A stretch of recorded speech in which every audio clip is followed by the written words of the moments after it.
The first aircraft carrying humanitarian supplies arrived in Tonga on Thursday. 5 days after the South Pacific island nation was hit by a volcanic eruption and tsunami that devastated communities and spoiled most of its drinking water. A New Zealand C-130 Hercules aircraft has arrived on the island nation this Thursday. The New Zealand aircraft landed at Tonga's main airport after workers and volunteers cleared the runway of ash and debris. Last Saturday's eruption has caused the ash and seawater to contaminate the island's water supply. This poses as a serious health and humanitarian threat to island inhabitants.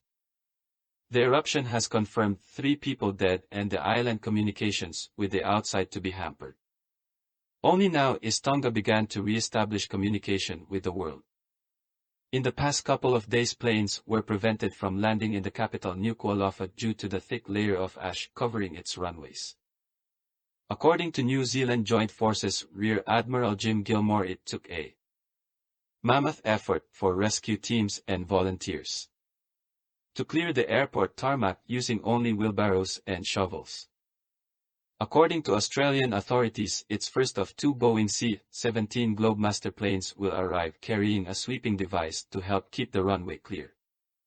Both New Zealand and Australian humanitarian drops will be contactless, meaning no personnel will disembark from their planes. Personnel will be wearing personal protective equipment and crews will have no contact with ground personnel. HMNCS Wellington, a New Zealand naval ship, will soon arrive on the island.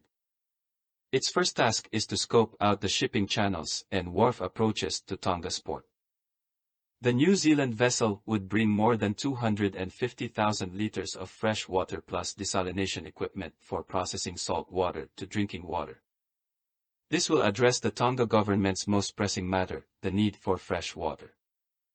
Contact and communications is still limited and the main undersea communication cable for the island will take weeks to fix.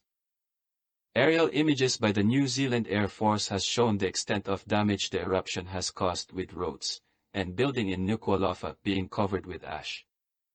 The New Zealand Air Force's images also show several villages being wiped out.